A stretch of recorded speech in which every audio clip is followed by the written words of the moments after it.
భద్రాద్రి కొత్తగూడెం జిల్లా మణుగూరు జెడ్పీ హైస్కూల్లో ఏర్పాటు చేసిన ఈవీఎం డిస్ట్రిబ్యూషన్ కేంద్రాన్ని జిల్లా ఎస్పీ రోహిత్ రాజు సందర్శించారు. పెనబాగ నియోజకవర్గంలో సుమారు 800 మంది పోలీసు సిబ్బంది విధులు నిర్వహిస్తున్నట్లుగా తెలిపారు ఎస్పీ. భద్రాద్రి కొత్తగూడెం జిల్లాలో మొత్తం 971 పోలింగ్ కేంద్రాలు ఉన్నాయి. ఇందులో 146 సమస్యాత్మక పోలింగ్ కేంద్రాలుగా గుర్తించినట్లు తెలిపారు. పోలింగ్ కేంద్రాల వద్ద Greyhounds, CRPF, central arm reserve force, జిల్లా స్పెషల్ పార్టీ పోలీసులతో పాటు బందోబస్తు ఏర్పాటు చేసినట్లు తెలిపారు.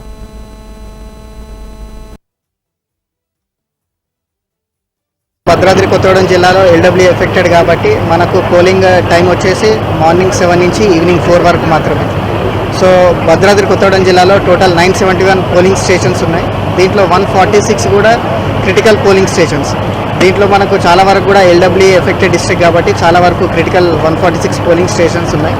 సో దీనికి పోలీస్ పాయింట్ ఆఫ్ వ్యూలో కూడా సరైన బందోబస్తు ఏరియా డామినేషన్ కూడా చేయడం జరిగింది.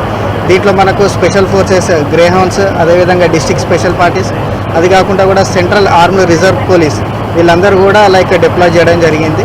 సో ఎక్కడైతే క్రిటికల్ పోలింగ్ లొకేషన్స్ ఉన్నాయో అక్కడ హాఫ్ సెక్షన్, అదేవిధంగా ఎల్డబ్ల్యూ పోలింగ్ లొకేషన్స్లో ఒక సెక్షన్ సిఆర్పిఎఫ్ని డిప్లాయ్ చేస్తున్నాము.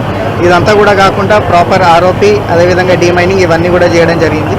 So I request from police point of view అందరూ కూడా తమ ఓటు హక్కు వినియోగించుకొని దేశ భవిష్యత్తు కోసం మీరందరూ కూడా తోడ్పడాలి.